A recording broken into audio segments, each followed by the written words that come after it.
Magandang araw mga kaibigan. Bigyan natin ng reaction opinion itong video posted by Gising Pilipinas sa Facebook Reel. Interview ito pahayag ng isang ekonomista, si Madam Cora Guidote, dating opisyal ng Bangko Sentral, isang economist. Walang patumpik-tumpik. Sinabi niya, ang Marcos Jr. administration, ini-scam, niloloko, ninanakawan ang mamamayang Pilipino. Pakinggan natin siya. Anong sa ekonomiya? Hindi na ako magpapatumpik-tumpik. Oo. The Filipino people are being scammed by this government. Okay. So, bakit scam? Kasi, wala kang lalabasan eh. Lahat sila nag-conspire na. They have weaponized most institutions. I don't know if there's still one institution that's independent or you can call independent. No? So, tapos, nadagdagan pa nitong krisis sa Middle East. So, saan pupunta itong mga tao to? Yung savings sila maubos. Actually, sa dami ng baha na dinaanan ng Pilipino, babaha pa ulit ngayon, walang flood control, yung savings mo talaga mauubos. What do you think of a stimulus package? Saan manggagaling yung stimulus? Mangungutang sila? Kasi budget deficit pa tayo, laki-laki pa ng deficit eh. Mangungutang sila. Yung utangin nila, gagamitin ba talaga sa tama yun? Yun. Kasi pa rin yung trust. Yes. That's why the net trust rating of the president is -9. Diba? Kasi saan gagamitin yung pera? Nakakasiguro ba tayo na yung pera mautangin nila, like ngayon sa World Bank, gagamitin sa tama. Yung mga Harlika funds, saan napunta yung pera? Di ba Yan. sa infrastructure yan? Anong nilaunch yung presidente? Anong klaseng food? Di ba food bridge? So, give me a positive ring on you know. Wala akong makita positive. Wala. Hindi na nga ako magpapatumpik-tumpik, di ba? Mahirap po tayo mag-end ngayon, no? Sa taong bayan na nakikinig, siguro kapit bisig tayo. Yes. Magdasal, napakahalaga niyan. Magsalita. At kung ano yung kakauntin yung savings, pahabaan niyo yan. Babalik tayo dun sa traditional natin. Kung magbibisikleta, maglalakad, simpleng pamumuhay. Kasi hindi ho natin alam kung magtatapos ang gera at kung anong impact nito sa ating mga Pilipino. Pero sa dulo, magsama-sama po tayo dahil tayo lamang po ang susulba ng ating mga problema. Ito po si Malu Tikian. Salamat po, Professor Tikia. Tama po yun. Hindi na ako aasa sa gobyernong ito. Dahil tama yung sabi ni Madam Cora Guidote, we are being scammed. Scammer, niluloko ka. Nasubukan nyo na bang naging biktima ng scammer? Ako, nasubukan ko na. 3 beses.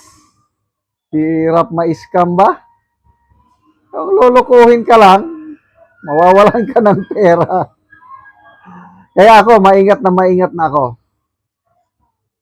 Kala ko, bayan, babangon muli. Yan ang kampanya nung 2022 eh. Naniwala naman ako kasi yung Marcos Sr. sa karanasan ko, kahit may mga kapalpakan ang martial law, but overall, nakatulong sa akin, sa aming pamilya. Marcos Sr. Maraming nagawang maganda. Although, ulitin ko, may mga kapalpakan din. Kaya akala ko, ang kanyang junior, susundan niya ang apak ng kanyang ama. But I was totally wrong. Malayo siya. Kaya, I was budoled. More than 3 years na, panunungkulan. Ano ba ang magandang nagawa ng administrasyong ito? Kaya tanong ni Professor Malutikia, any positive comment of this governor? Wala.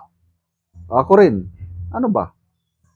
Wala. Puros mga kapalpakan eh. Oh. Pataas ng pataas ang hunger rate. Pataas ng pataas ang poverty rate. Parang sa pinakahuling survey ng SWS, yung poverty rate or hunger rate or joblessness umaabot na panahon ng pandemic. Ano ba yan? Nasabayan pa ng, ito ang pinakamatindi, yung corruption issue, maleta issue. Kasi kung wala sana yung hindi nangyari yung corruption, mali-maleta issue, kung naging masinop lang sana ang governance, ngayon, at nagkakaroon ng krisis sa Middle East, hindi tayo masyadong apektado. Kasi wala na. Wala nang pera. Mangungutang. Bago lang nangutang ang Marcos Jr. administration, $1 billion sa World Bank para daw sa modernization ng agriculture. Tanong, how can we be sure na yung $1 billion na yon, at 60 billion pesos, talagang mapupunta sa mga farmers? Ako, wala na. Puera de los Benos, ano? May mga matitino sa gobyerno, sa DA, kailang may experience po ako. Once na Department of Agriculture ang wala na. Kaya tama si VP Sara, God save the Philippines. Binanggit niya yan nung kailan, 2 years ago. God save the Philippines. Yeah. Dasal po tayo. Ngayon, na yung stock natin ng LPG, gasolba, wala na. Mga 1 buwan na lang daw. Ang wife ko gustong magbili, kailang halos wala na siyang mabili, tapos sobra ng pagmahal. Kaya dapat talaga back to traditional ways. Lakad. Kaya nagplaplano kami, imbes na gasol, magpatayo ng dirty kitchen, marami man kaming panggatong dahil may farm kami. Dala ng panggatong. Luto na lang sa gano'n na lang, konting adjustment. Nasa survival mood na tayo. Ako, wala na akong aasahan sa gobyernong ito. Kanya-kanyang paningkamot tayo. Kasi ang gobyerno, yung nasa Malacanang, may hawak na malaking pundo, hindi sila apektado sa krisis na ito. Ang mga nasa laylayan ang kawawa. Salamat mga kaibigan sa inyong pagsubaybay sa channel na ito. Nakakatulong kayo ng malaki sa tribong talandig ng Bukidnon dahil ang sweldo natin sa channel na ito is pantulong po sa tribo na mimigay tayo ng libreng yero at pako para makapagpatayo sila ng mas maayos na tirahan. Panoorin nyo ang video na ito.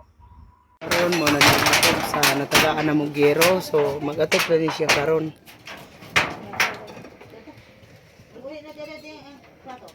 So mga buslot na gyud.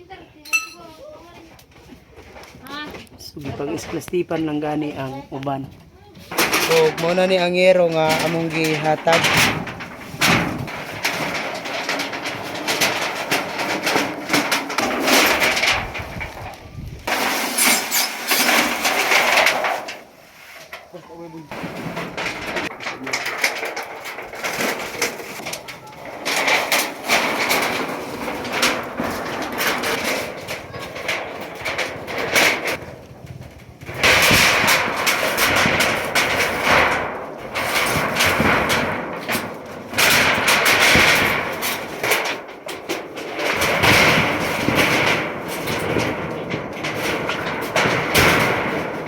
O karon humanagid sa pag-atop ang among ginahatag nga yero. So napulihan na gyud tong mga buslot na nga ilang atop ganina. So maayo na gid nga tan-awon. Maingod ko sa tanan. Ako dako kaayo ko pasalamat unang-una, dako ako pasalamat sa Ginoo nga dunay tawo nga instrumento nga iyang gihimo nga isip ako usa nga nagkinahanglan iya kong natabangan og ako manghinaot nga daghan pang mga sama nako nga nagkinahanglan nga mahatagan gihapon. Daghang salamat. So pila na dito ka tuig ang imong atop nga yero nga buslot na? Almost 11 years. 11 years. Sa nga naman sa 11 years wala gid ka nakapuli og atop para lang unta mapulian. Tungod sa kalisod nga ang pagkaon ra gyud mo'y among Afford. nga Mm. mo'y among masiguro gyud nga bisan og nagkabuslot ng ang among atop na dili gyud na mapulihan tungod kay pagkaon man gyud ang among ma-priority. So salamat kaayo.